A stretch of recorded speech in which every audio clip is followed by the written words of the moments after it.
ԱՄՆ Վաշինգտոն նահանգում ջրհեղեղի պատճառով արտակարգ դրություն է հայտարարվել։ Հայտարարվել է 100,000 բնակչի հնարավոր տարհանման մասին, հայտարարել է նահանգապետ Բոբ Ֆերգյուսոնը։ Ես հենց նոր ստորագրեցի նահանգում արտակարգ դրություն հայտարարելու մասին ի պատասխան այս շաբաթ մեր նահանգը պատուհասած ավերիչ ջրհեղեղի, ասել է նահանգապետ X-ում։ Ֆերգյուսոնը հայտարարել է, որ արտակարգ դրության հայտարարումը կօգնի դաշնային բյուջեից միջոցներ ապահովել առաջիկա ծախսերը հոգալու եւ նահանգում անվտանգությունն ապահովելու համար։ Կամբոջայի հետ սահմանային հակամարտության ժամանակ զոհվել է 3 քաղաքացիական անձ եւ 9 թայլանդցի զինվոր, իսկ ավելի քան 120 մարդ վիրավորվել է, հաղորդում է Thai PBS-ը, հղումը անելով զինվորական պաշտոնյաներին։ Ավելի վաղ հայտնի էր դարձել 8 զինվորի մահվան մասին։ Թայլանդի զինվորականները հաստատել են 3 քաղաքացիական անձանց եւ 9 զինվորների մահը, ավելի քան 120 մարդ վիրավորվել է, հաղորդել է Thai PBS-ը։ Վերջին տվյալներով Կամբոջան կորցրել է 10 խաղաղ բնակիչ, այդ թվում 1 երեխա, իսկ առնվազն 60 մարդ վիրավորվել է։ Մարտերի պատճառով Թայլանդի սահմանամերձ նահանգների մոտավորապես 400,000 բնակիչ տարհանվել է, մինչդեռ ավելի քան 190,000 մարդ ստիպված է եղել լքել իրենց տները Կամբոջայում։ Նոյեմբերին Կիև կատարած այցի ժամանակ, որը նպատակ ուներ քննարկելու ամերիկյան կարգավորման ծրագիրը, ԱՄՆ բանակի նախարար Դեն Դրիսկոլը հայտարարեց, որ Վաշինգտոնը պատրաստ է Ուկրաինային ապահովել երաշխավորված անվտանգությամբ եւ ստեղծել ամենաբարձր տեխնոլոգիական ապառազմականացված գոտի, եթե ուկրաինական կողմը դուրս բերի իր զորքերը Դոնբասից եւ համաձայնի այնտեղ ապառազմականացված բուֆերային գոտու ստեղծմանը, գրում է Financial Times-ը հղում անելով հանդիպմանը ներկա եվրոպացի դեսպաններին։ Ավելի վաղ հաղորդվել էր, որ ԱՄՆ նախագահ Դոնալդ Թրամփը Դրիսկոլին ուղարկել է Ուկրաինա, Կիևին կարգավորման ամերիկյան ծրագիրը ներկայացնելու համար։ ԱՄՆ նախագահ Դոնալդ Թրամփի նախկին խորհրդական Սթիվ Կորտեսը X սոցիալական ցանցում կոչ է արել Վաշինգտոնին ստիպել Վոլոդիմիր Զելենսկուն դադարեցնել ուկրաինական հակամարտությունը եւ կազմակերպել ընտրություններ։ Զելենսկին լիովին կոռուպացված է, ԱՄՆ պետք է ստիպի նրան դադարեցնել պայքարը եւ նախագահական ընտրություններ անցկացնել Ուկրաինայում, պահանջել է նա։ Երեքշաբթի օրը Թրամփը հայտարարեց, որ ուկրաինացիներն իրավունք ունեն ընտրել իրենց առաջնորդներին եւ որ հիմա ժամանակն է դա անելու։ Նա մեղադրեց իշխանություններին ռազմական դրությունը որպես պատրվակ օգտագործելու մեջ քվեարկությունից խուսափելու համար։ Փետրվարին նա Զելենսկուն անվանեց բռնապետ առանց ընտրությունների, պնդելով, որ իր վարկանիշը նվազել է մինչև 4%։ Ուկրաինայի նախկին արտգործնախարար Դմիտրո Կուլեբան հայտարարել է, որ չի պլանավորում մասնակցել Ուկրաինայում կայանալիք հնարավոր նախագահական ընտրություններին։ Կուլեբան, որը համարվում է Զելենսկու հնարավոր իրավահաջորդներից մեկը, նախկինում հայտարարել էր, որ Ուկրաինային անհրաժեշտ է վերագործարկում եւ որ նախագահական ընտրությունները կանցկացվեն հրադադարի կնքումից անմիջապես հետո։ Ես հեռու եմ մնում քաղաքականությունից։ Ես չեմ զգում անհրաժեշտություն հիմա առաջադրվելու Ուկրաինայի հնարավոր նախագահական ընտրություններում, բայց ես երբեք չեմ հրաժարվել օգնել այն երկրին, որը սիրում եմ, ասել է Կուլեբան ավստրալական Nightly հրատարակությանը տրված հարցազրույցում, չբացառելով իր մասնակցությունը հնարավոր ընտրություններին։ Դանիական ռազմական հետախուզությունը կասկածի տակ է դրել ԱՄՆ դերը Եվրոպայի անվտանգության ապահովման գործում եւ բացահայտել է Վաշինգտոնից եկող հնարավոր սպառնալիք, ասվում է Ծառայության տարեկան զեկույցում։ Միացյալ Նահանգները տնտեսական ուժն օգտագործում է բարձր մաքսատուրքերի սպառնալիքների տեսքով իր կամքը պարտադրելու համար եւ այլևս չի բացառում ռազմական ուժի կիրառումը, նույնիսկ դաշնակիցների դեմ անորոշություն կա Միացյալ Նահանգների որպես եվրոպական անվտանգության երաշխավորի դերի վերաբերյալ, ասվում է զեկույցում։ Գործակալությունը նաեւ նշել է Արկտիկայում աճող մրցակցությունը մասնավորապես Գրենլանդիայի նկատմամբ Վաշինգտոնի հետաքրքրության պատճառով։ Այս ուշադրությունը մեծացնում է լրտեսության եւ Դանիայի թագավորության բոլոր մասերի վրա հետագա ազդեցություն ունենալու փորձերի սպառնալիքը, նշել է երկրի հետախուզական գործակալությունը։ Փաշինյանը չի կարող Արցախի ժողովրդի վերադարձի իրավունքից հրաժարվողը լինել, դա արցախցու իրավունքն է, Արցախի ժողովուրդը պետք է որոշի վերադառնալ, թե չվերադառնալ։ Այս մասին լրագրողների հետ զրույցում ասել է Արցախի նախկին ՄԻՊ Արտակ Բեգլարյանը, անդրադառնալով Հայաստանի վարչապետ Նիկոլ Փաշինյանի հայտարարություններին։ Պատապարտելի է, որ Հայաստանի կառավարությունը նման դիրքորոշում ունի, ընդ որում իրավունքները վաճառքի է հանում եւ երկրորդը հավասարության նշան է դնում Արցախի ժողովրդի վերադարձի ու ադրբեջանցիների ճակերտավոր վերադարձի միջև, որտեղ որևէ եզր չկա, այսպես ասեմ, ոչ պատճառների մասով, թե ով ինչպես է լքել իր տունը, ոչ փոխհատուցումների, ոչ ժամկետների, ոչ ծավալների եւ ոչ իրավական հիմքերի առումով։ Ճիշտ թե շատ կարող է քննարկելի լինել, համադրելի լինել ադրբեջանահայության վերադարձը եւ Հայաստանում ապրած ադրբեջանցիների վերադարձը, բայց քիչ թե շատ, որովհետև ադրբեջանահայությունը բռնի գաղթել է ցեղասպանական քաղաքականության հետևանքով, Հայաստանի ադրբեջանցիները հանգիստ առանց որևէ բռնության, առանց որևէ սպառնալիքի իրենց կամքով հեռացել են Հայաստան։ ԵԿՄ նախագահ Սասուն Միքայելյանի, նախկին ոստիկանապետ Վլադիմիր Գասպարյանի Սևան պարկում կառուցած ապօրինի շինությունները կքանդվեն։ Այս մասին այսօր կառավարության նիստին զեկուցել է Հայաստանի Հանրապետության գլխավոր դատախազ Աննա Վարդապետյանը եւ մանրամասներ ներկայացրել։ Գույքերը պատկանում են նախկին եւ ներկա պաշտոնատար անձանց, բարձրաստիճան պաշտոնատար անձանց, բնականաբար հայտնի գույքեր են, մեկը Հարսնակարն է, մեկը Վլադիմիր Գասպարյանին նախկին փոխոստիկանապետին պատկանող առանձնատունն է, մի մասը 0-ից ցածր է, մի մասը չէ։ Գույքերից մեկը Նորայր Փանոսյանինն է պատկանում, իհարկե այս բոլոր գործարքները չեն կնքվել ուղիղ այս պաշտոնատար անձանց հետ, հիմնականում կնքվել են մայրերի, զոքանչների կամ իրենց հետ փոխկապակցված իրավաբանական անձանց հետ, այսինքն անձինք որպես իրական շահառուներ են տեսանելի։ Առանձնատունը, որի մասին նշեցի, եւս պատկանում է Ռուբեն Հայրապետյանին, մի գույք կա, որը պատկանում է Սասուն Միքայելյանին, մի գույք եւս, որը պատկանում է իրավաբանական անձին, այդ մասին ուղղակի փոքրեր գույքը 450 քառակուսի մետրի մասին է խոսքը, պատկանում է իրավաբանական անձի, որը նման բարձրաստիճան պաշտոնատար անձ չի, միջին ուղղակի պաշտոնատար անձ է։ Ու այս աշխատանքները հիմնականում վերաբերում են պարոն Թորոսյանի նախկին եւ ներկա պաշտոնատար անձանց։ Հայաստանի Հանրապետությունում Արցախի ներկայացուցչությունում խուզարկություններ են իրականացվել, այս մասին հայտնել է Արցախի պետնախարար Նժդեհ Իսկանդարյանը։ Խուզարկություն իրականացրել են Քննչական կոմիտեի տնտեսական հանցագործությունների եւ մաքսանենգության քննության գլխավոր վարչության աշխատակիցները։ Քննչական կոմիտեից պարզաբանել են, թե քրեական վարույթի շրջանակում կատարվում են անհրաժեշտ քննչական գործողություններ։ Հայաստանի Հանրապետության վարչապետ Նիկոլ Փաշինյանի ինքնաթիռը չի կարողացել վայրեջք կատարել Մոսկվայում։ Փակոթային տարածքի պատճառով եւ ուղղությունը փոխել է դեպի այլընտրանքային օդանավակայան։ Այս մասին հայտնել է բազան։ Նշվում է, որ Փաշինյանին տեղափոխող ինքնաթիռը գրեթե 1 ժամ պտտվել է Տվերի մարզի վրայով, սպասելով վայրեջքի թույլտվության, բայց այդպես էլ չի ստացվել։ Ինքնաթիռի վերջո ուղղությունը փոխել է դեպի Պուլկովո միջազգային օդանավակայանը, որտեղ վայրեջք է կատարել մոտավորապես ժամը 1-ին։ Վարչապետը Գերմանիա կատարած այցից հետո պետք է մեկներ Մոսկվա, որտեղ պատրաստվում է մասնակցել Եվրասիական տնտեսական միության միջկառավարական խորհրդի նիստին։ Հայ-թուրքական սահման գոյություն չունի, կա Հայաստան-Թուրքիա սահման Համբուրգում լրագրողների հետ զրույցում ասել է վարչապետ Նիկոլ Փաշինյանը։ Նա նշել է, թե Հայաստան-Թուրքիա հարաբերությունների կարգավորումը եւ սահմանի բացումը հիմա բոլորովին ուրիշ համատեքստ է ստացել, որովհետեւ նրա խոսքով նաեւ խաղաղության խաչմերուկի եւ թրիփ նախագծի շրջանակներում հիմա Հայաստան-Թուրքիա սահմանի բացումը նշանակում է Կենտրոնական Ասիայից Եվրամիություն երկաթուղային կապի հաստատում, ավտոտրանսպորտային կապի հաստատում, նոր խողովակաշարերի հնարավորություն, նոր էլեկտրահաղորդման գծերի շարունակության հնարավորություն։ Փաշինյանն անդրադարձել է նաև Ադրբեջանի հայտարարությանը, թե ՀՀ-ԵՄ ռազմավարական օրակարգի փաստաթղթում ներառվել է Ադրբեջանի ռազմական գործողություններից հետո փախստական դարձած Ղարաբաղի հայեր ձևակերպումը եւ նշել. Ադրբեջանը մի կողմից ասում է արևմտյան Ադրբեջան, մյուս կողմից ասում է գրված է Ղարաբաղի հայեր։ Ես 2025 թվականի օգոստոսի 8-ին հաջորդած օգոստոսի 18-ի իմ ուղերձում ասել եմ, որ վերադարձի թեման շատ վտանգավոր թեմա է եւ ես ուզում եմ հիմա բաց հրապարակային առաջարկ անել Ադրբեջանին, որովհետև որքան նրանք այդ թեմաներով խնդիր ունեն, մենք էլ խնդիր ունենք։ Ես առաջարկում եմ, որ մենք ընդունենք համատեղ ճանապարհային քարտեզ այս երկու թեմաները զուգահեռ փակելու ուղղությամբ։ Ես Ղարաբաղի մեր ժողովրդին էլ ասել եմ, որ նրանց վերադարձը իրատեսական չէ։ Մյուս կողմից Ադրբեջանն անընդհատ օգտագործում է արևմտյան Ադրբեջան անհասկանալի տերմինաբանությունը։ Հիմա ուղիղ առաջարկ եմ անում, հույս ունեմ այս առաջարկը կթարգմանվի, որտեղ հասնի։ Ես ասում եմ, եկեք նստենք ճանապարհային քարտեզ մշակենք, թե ոնց ենք այս թեման հանում, որովհետև այս թեման հանելը նշանակում է երկարաժամկետ ռազմավարական առումով ընդհանրապես բացառել որևէ կոնֆլիկտային իրավիճակ։ Ես ասել եմ, որ Հայաստանի Հանրապետությունում չի կարող լինել արևմտյան Ադրբեջան եւ այո, եթե մենք ճանաչել ենք տարածքային ամբողջականությունը, իսկ մենք ճանաչել ենք միմյանց տարածքային ամբողջականությունը, ուրեմն դա պետք է ամբողջական իրացվի, ասել է Նիկոլ Փաշինյանը։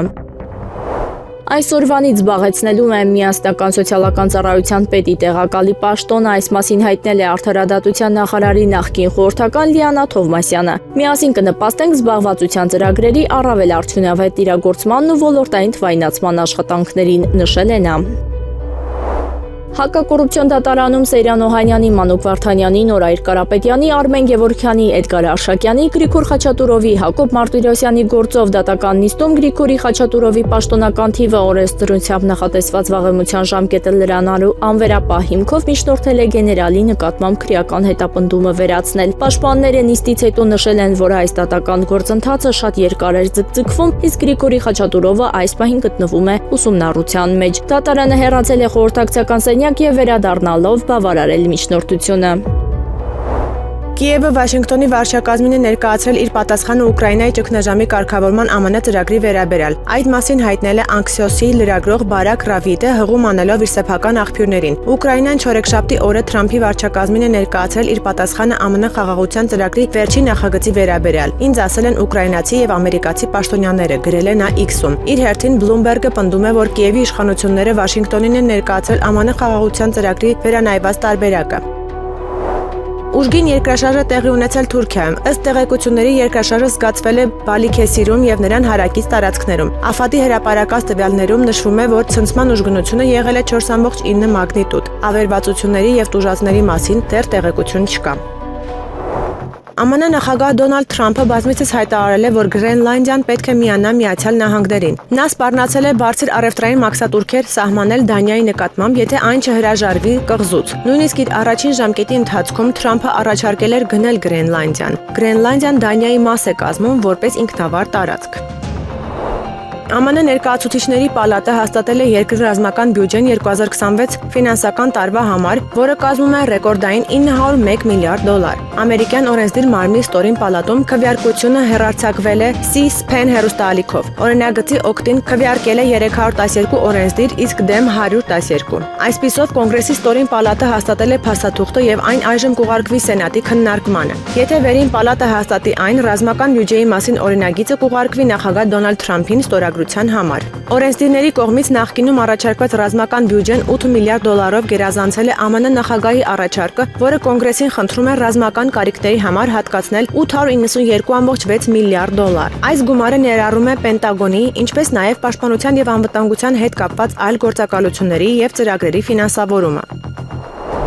Իսրայելի արտաքին գործերի նախարար Գիդեոն Սաարը հայտարարել է, որ Վաշինգտոնում պետքարտուղար Մարկո Ռուբիոյի հետ հանդիպման ժամանակ քննարկել է Մերձավոր Արևելքում ստեղծված իրավիճակը եւ միջազգային քրեական դատարանի դեմ ձեռնարկվող քայլերը։ Մենք արդյունավետ քննարկում ունեցանք Մերձավոր Արևելքում, Լատինական Ամերիկայում, Աֆրիկայում եւ դրանից դուրս մեր ընդհանուր հնարավորությունների եւ մարտահրավերների վերաբերյալ։ Ես նաեւ ողջունեցի Թրամփի վարչակազմի քայլերը, այսպես կոչված միջազգային քրեական դատարանի դեմ, գրել է Սաարը X-ում։ Արտաքին գործերի նախարարի խոսքով նա պետքարտուղարին ասել է, որ հրեական պետության հետ հարաբերությունների վերականգնումը Բոլիվիայի հետ Իսրայելի կապերի ամրապնդման կարևոր գործընթացի մի մասն է լատինաամերիկյան երկրների հետ։ Ավելի վաղ Իսրայելը եւ Բոլիվիան Վաշինգտոնում համաձայնության եկան վերականգնել դիվանագիտական հարաբերությունները, որոնք խզվել էին Գազայի հատվածում ստեղծված իրավիճակի ֆոնին։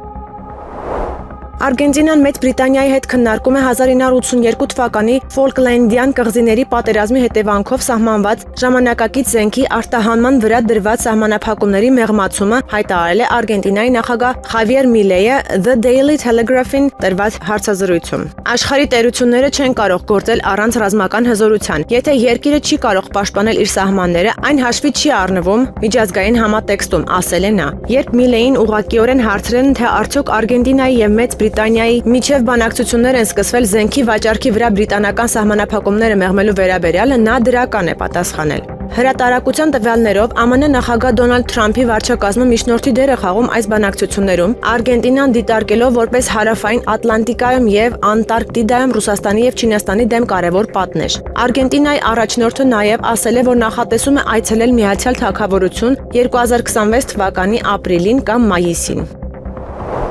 ԱՄՆ խաղաղության ծրագրի ներկայիս տարբերակի համաձայն Ուկրաինան կարող է միանալ Եվրամիությանը 2027 թվականին։ Այս մասին հաղորդում է The Washington Post-ը հղում անելով ԱՄՆ եւ Ուկրաինայի պաշտոնյաներին։ Պարբերականը գրում է, որ Ուկրաինայի արագ անդամակցությունը ԵՄ-ին անհանգստացնում է ԵՄ որոշ երկրների, օրինակ Հունգարիային։ Այնուամենայնիվ, Թրամփի վարչակազմը կարծում է, որ կարող է հաղթահարել Հունգարիայի դիմադրությունը։ The Washington Post-ի տվյալներով Ուկրաինայի անդամակցությունը ԵՄ-ին կնպաստի երկրում առևտրին եւ ներդրումներին, ինչպես նաեւ կարող է նվազեցնել կոռուպցիան։ Եվրամիությունը պատրաստ է անհրաժեշտության դեպքում 2 օրով երկարաձգել դեկտեմբերի 18-ին նախատեսված գագաթնաժողովը ռուսական սառեցված ակտիվների առգրավման հարցը լուծելու համար, հաղորդում է Պոլիտիկոն հղում անելով ԵՄ նախագահ Անտոնիո Կոստային։ Սա հազվագյուտ շեղում է Կոստայի ոսկի կանոնից, որի համաձայն լավ գագաթնաժողովը մեկօրյա գագաթնաժողովն է, նշել են լրագրողները։ Պարբերականը նշել է, որ գագաթնաժողովից առաջ տեղի կունենա 3 հանդիպում ԵՄ դեսպանների մասնակցությամբ։ Նրանք արտաժամյա կաշխատեն Բրյուսելում եւ տող առ տող կուսումնասիրեն Եվրահանձնաժողովի առաջարկները ռուսական ակտիվների անժամկետ սառեցման վերաբերյալ, առանց ԵՄ բոլոր անդամ պետությունների համաձայնության։ Ավելին, Պոլիտիկոն տեղեկացել է, որ գագաթնաժողովից առաջ դիվանագետները կփորձեն համոզել Բելգիային, որ դեմ է ռուսական ակտիվների առգրավմանը, առկա ռիսկերի պատճառով։ Բուդապեշտը մերժում է ԵՄ միգրացիոն պայմանագիրը, որը նախատեսում է միգրանտների բաշխում անդամ երկրներում եւ կվիճարկի դրա դրույթները դատարանում, ըստ Հունգարիայի վարչապետ Վիկտոր Օրբանի աշխատակազմի ղեկավար Գերգելի Գուլիասի։ Գուլիասը կտրականապես մերժել է վերջերս ընդունված ԵՄ միգրացիոն պայմանագիրը, որը սահմանում է պարտադիր քվոտա Հունգարիայում միգրանտների համար։ Հայտարարության մեջ գրել է Հունգարիայի վարչապետ Գրասենյակի միջազգային հաղորդակցությունների եւ կապի հարցերով պետական քարտուղար Զոլտան Կովաչը։ Ինչպես ընդգծել է Գուլիասը, ազգային հանրաքվեն արդեն մեծամասնությամբ մերժել է միգրանտների վերաբնակեցման առաջարկը։ Նա նշել է, որ միգրացիոն հարցերի վերաբերյալ որոշումներ կարող է կայացնել միայն հունգար ժողովուրդը։ Հունգարիայի վարչապետի գրասենյակի ղեկավարը նաև հայտարարել է, որ Բուդապեշտը մտադիր է դեմ լինել համաձայնագրին եւ կվիճարկի դրա դրույթները Եվրոպական միության դատարանում, եթե դրանք ուժի մեջ մտնեն։ Ռուսաստանի նախագահի մամուլի քարտուղար Դմիտրի Պեսկովը կարևոր է անվանել ԱՄՆ նախագահ Դոնալդ Թրամփի նոր հարցազրույցը, որում քաղաքական գործիչը անդրադարձել է Ուկրաինայի կարգավորման հարցին։ Երեքշաբթի օրը Պոլիտիկոյին տրված հարցազրույցում Թրամփը հայտարարել է, որ Ռուսաստանն ավելի ուժեղ բանակցային դիրք ունի, քան Ուկրաինան։ Նա նաև կրկին Վոլոդիմիր Զելենսկիին անվանել է խաբեբա։ Ամերիկացի առաջնորդը նաև հայտարարել է, որ Զելենսկին ստիպված կլինի սկսել ընդունել կարգավորման պայմանները եւ որ նա պարտվում է։ Սա շատ կարևոր հարցազրույց է, շատ կարևոր հայտարարություն լրագրողներին ասել է Պեսկովը մեկնաբանելով Թրամփի նոր հարցազրույցը։ Պատասխանատվությունն այլոց վրա բարթելու Փաշինյանի ու իր թիմի փորձը տապալվեց, այս մասին տարածած հայտարարության մեջ նշել է Հայաստանի Հանրապետության երրորդ նախագահ Սերժ Սարգսյանը, անդրադառնալով կառավարության կողմից Լեռնային Ղարաբաղի հիմնախնդրի բանակցային գործընթացին վերաբերող փաստաթղթերի հրապարակմանը։ Նա մասնավորապես նշել է. «Պաշտոնական մեկնաբանությունը ինչ է բացահայտում Լեռնային Ղարաբաղի բանակցային փաթեթը վերտառությամբ, որով ազդարարվեց 2025 թվականի դեկտեմբերի 2-ին Հայաստանի կառավարության կողմից Ղարաբաղյան հիմնախնդրի բանակցային գործընթացին վերաբերող փաստաթղթերի հրապարակումը ոչ այլ ինչ է, քան պարզունակ, ընդ որում անհեռանկարային փորձ այլոց վրա բարթելու պատասխանատվությունը 2018 թվականի մայիսից հետո Լեռնային Ղարաբաղի հարցով իշխանությունների վարած ցախողյալ քաղաքականության աղետալի հետևանքների համար։ Շատ պարզ հարց է ծագում, եթե ըստ Հայաստանի ներկայիս իշխանավորների պնդումների բանակցային գործընթացն ու համանախագահների առաջարկները առավելություններ էին տալիս միայն Բաքվին, ապա ինչու էր հենց ադրբեջանական կողմը առնվազն 2008 թվականից ընդհուպ մինչև 2018 թվականը հրաժարվում այդ բոլոր առաջարկներից, քննադատում համանախագահներին եւ նույնիսկ կոչանում լուծարել խումբը։ Հայաստանի նոր իշխանությունները 2018-ի մայիսից հետո հայտարարեցին, թե որոշել են բանակցությունները սկսել իրենց կետից գործնականում հրաժարվելով նախորդ տարիների բանակցային աշխատանքի արդյունքներից, բայց ըստ որում չկարողանալով նույնիսկ համանախագահներին բացատրել, թե որտեղ է այդ իրենց կետը։ Եթե մինչ իրենց բազմիցս հավաստվել էր, որ Հայաստանի դիրքորոշումը համահունչ է ԵԱՀԿ Մինսկի խմբի համանախագահների մոտեցումներին, ապա այդ ժամ Երևանը միջազգային հանրության աչքում դարձավ բանակցային գործընթացի ոչ կառուցողական կողմ։ Իսկ այն բանից հետո, երբ Հայաստանի նոր տիրակալը իրեն գժի տեղ դրած, սկսեց կասկածներ հայտնել, թե հակամարտությունը կարելի է լուծել բանակցությունների միջոցով, Բաքուն ստացավ այն, ինչը նրան չէր հաջողվում տարիներ շարունակ, որպես կազուս բելի պատերազմի սանձազերծման առիթ մեղադրել Հայաստանին բանակցություններից հրաժարվելու մեջ, նշել է Սերժ Սարգսյանը։ Եվս 3 հայ բռնցքամարտիկ դուրս են եկել աշխարհի առաջնության 1/4 եզրափակիչ։ Այս մասին հայտնել են Հայաստանի բռնցքամարտի ֆեդերացիայից։ Հերթական օրվա հաղթանակների սկիզբը դրել է 86 կիլոգրամ քաշային Ռաֆայել Հովանիսյանը։ Նա նկատելի առավելությամբ 5-0 հաշվով պարտության է մատնել Իսրայելի ներկայացուցիչ Յան Զակին։ Այնուհետև վստահ հաղթանակ է տոնել 51 կիլոգրամ քաշային Ռուդոլֆ Գարբոյանը։ Գյումրեցի մարզիկը առավել մեծ ճիքեր գործադրելու առավելության է հասել Անդրե Դո Սանտրոյի նկատմամբ Հայաստանի հավաքականի 1/4 եզրափակչի վերջին ուղեգիրը նվաճել է 57 կիլոգրամ քաշային Շիրայր Սարգսյանը։ Միրեն Չեմբենի հետ մենամարտում 1 ռաունդն էլ բավարար է եղել մրցակցին նոկաուտի ենթարկելու համար։ Ժիրայրի աջ կրոսից հետո Չեմբենին հայտնվել է ռինգի հատակին։ Այսպիսով Հայաստանի հավաքականը 1/4 է մտնում 9 բռնցքամարտիկով։ Սա աշխարհի առաջնություններում մեր հավաքականի լավագույն արդյունքն է։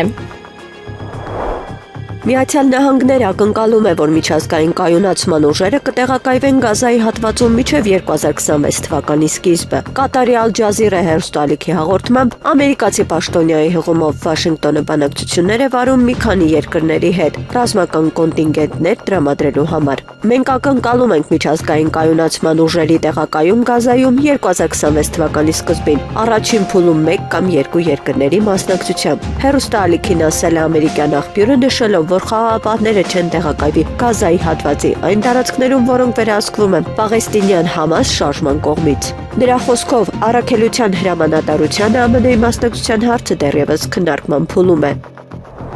Ֆինլանդիայի նախագահ Ալեքսանդր Ստուբի խոսքով խաղաղությունը Ուկրաինային ավելի մոտ է, քան հակամարտության սկսվելուց ի վեր ցանկացած պահի, մեջբերում է Բլումբերգը։ Մենք բավականին մոտ ենք համաձայնության։ Մենք մոտենում ենք այն կետին, երբ պոտենցիալ համաձայնագրի պայմանները դառնում են ավելի ընդունելի։ Ես բավականին գոհ եմ տեսնելով, թե որտեղ ենք հիմա մենք, ասել է նա դեկտեմբերի 9-ին Հելսինկիում տեղի ունեցած միջոցառման ժամանակ։ Ըստ նրա բանակցությունները վերաբերում են 3 առանձին փաստաթղթերի։ Առաջինը շրջանակային փաստաթուղթ է, որը 20 կետից բաղկացած ծրագիր է։ ԱՄՆ նախագահ Դոնալդ Թրամփի նոր ազգային անվտանգության ռազմավարությունը նպատակ ունի ոչնչացնել լիբերալ ժողովրդավարությունը, ինչպես այն մեզ հայտնի է։ Այս մասին ասել է Ջորջիայի համալսարանի միջազգային հարաբերությունների Ստենլի Ուելթշելթոնի անվան պրոֆեսոր եւ Ահռելի Աչը այսօր գրքի հեղինակ Քաս Մադեն։ Նույն օրը, երբ Դոնալդ Թրամփը ստացավ իր նոր ընկեր FIFA-ի նախագահ Ջոնի Ինֆանտինյոից իր պատվերով պատրաստված խաղաղության մրցանակը, նրա վարչակազմը հրապարակեց նույնքան շքեղ ազգային անվտանգության ռազմավարություն։ Այս համեմատաբար կարճ փաստաթուղթը ներծծված է Թրամփի եւ Թրամփիզմի ոգով։ Այն սկսվում է բնորոշ համեստ պնդումով, որ նախագահը մեր երկիրը եւ ամբողջ աշխարհը գրեթե դուրս է բերել աղետից, գրում է Մատեն։ Նա նշում է, որ նույնիսկ եթե այս ռազմավարությունը մեծապես ձևակերպում է ԱՄՆ նախագահի եւ նրա վարչակազմի ներկայիս գործողություններն ու հայտարարությունները, այն պետք է հաշվի առնվի որպես նախազգուշացում աշխարհին եւ մասնավորապես Եվրոպային։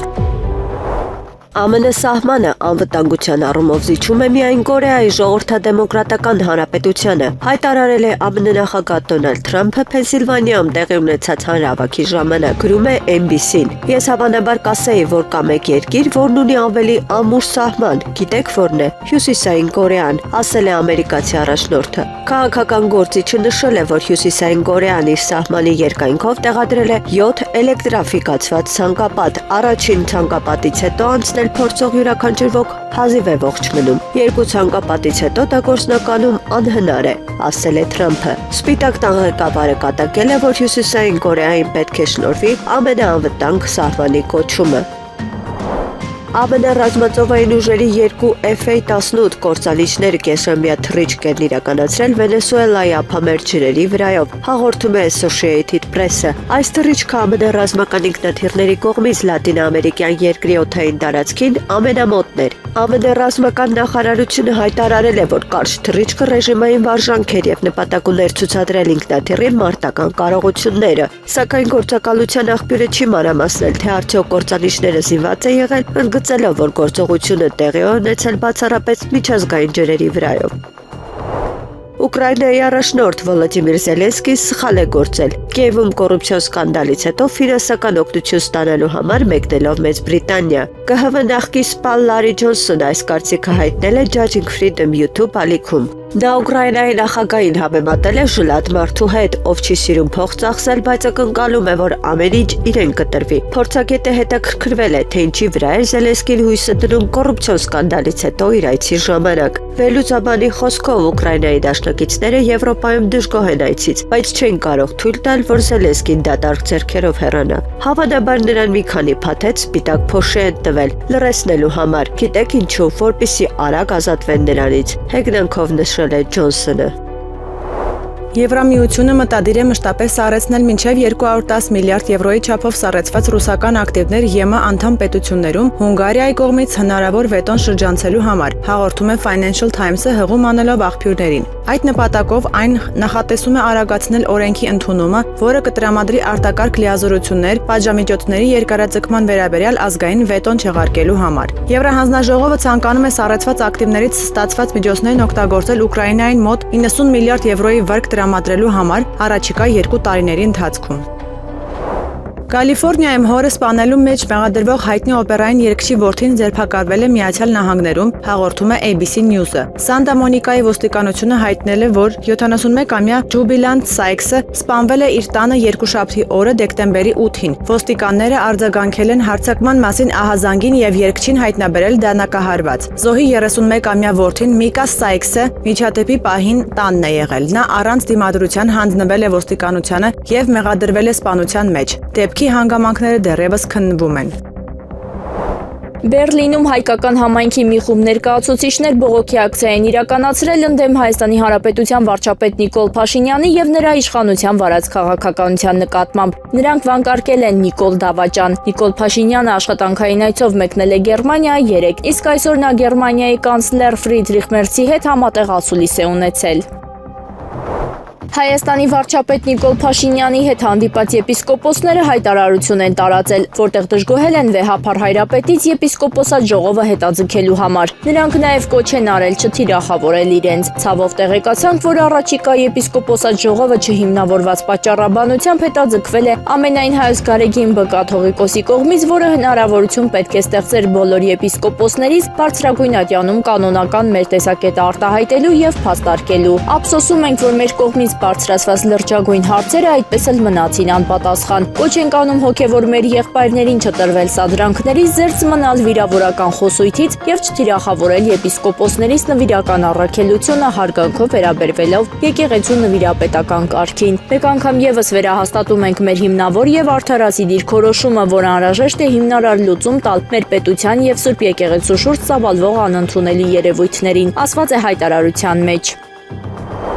Ադրբեջանի հետ բոլոր տեսակի ապրանքների շրջանառություն պետք է լինի, մենք դրան պատրաստ ենք, պետք չէ կենտրոնանալ միայն նավթամթերքի վրա։ Լրագրողների հետ զրույցում հայտարարել է ազգային ժողովի նախագահ Ալեն Սիմոնյանը։ Բոլոր տեսակի ապրանքների մասին է խոսքը, թեև հնարավոր է առաջինը նավթ լինի։ Տեսեք օրինակ ծորենը եղավ, իդեպ շահարկումներ էին գնում, որ իբր այդ ծորենը 4-րդ կարգի է եւ պիտանի չէ։ Ես պետք է ասեմ, որ այդ ծորենն օգտագործվում է նաեւ հաց թխելու մեջ։ Ինչքան շատ այլընտրանք լինի էներգակիրների, Հայաստանը դրանից պետք է օգտվի եւ հնարավորություն տա, որ դրանից Ադրբեջանն էլ իր շահն ու հետաքրքրությունն ունենա, որպեսզի Հայաստանի տարածքով հնարավորություն ունենա այդ ապրանքն արտահանելու, հավելել է ազգային ժողովի նախագահը։ Դեկտեմբերի 9-ի խուզարկություններ են կատարվել Արշակարգ եպիսկոպոս Խաչատրյանի քեռու եւ քեռու դստեր բնակարաններում։ Այս մասին հայտնել է փաստաբան Արսեն Բաբայանը։ Խուզարկությունները միաժամանակ են տեղի ունեցել, չեն թողել զանգահարել փաստաբաններին, առգրավել են հեռախոսներն ու համակարգիչները, նշել է փաստաբանը։ Հայտնի է, որ Արշակարգ եպիսկոպոս Խաչատրյանին վերագրվող ինտիմ տեսանյութերի հրապարակման առնչությամբ քրեական վարույթ էր նախաձեռնվել Քրեական օրենսգրքի 204-րդ հոդվածի 3-րդ մասի 2-րդ կետով։ Այն է անձնական կամ ընտանեկան կյանքի գաղտնիությունը խախտելը տեղեկության գաղտնի հավաքման համար նախատեսված տեխնիկական հատուկ միջոց օգտագործելով։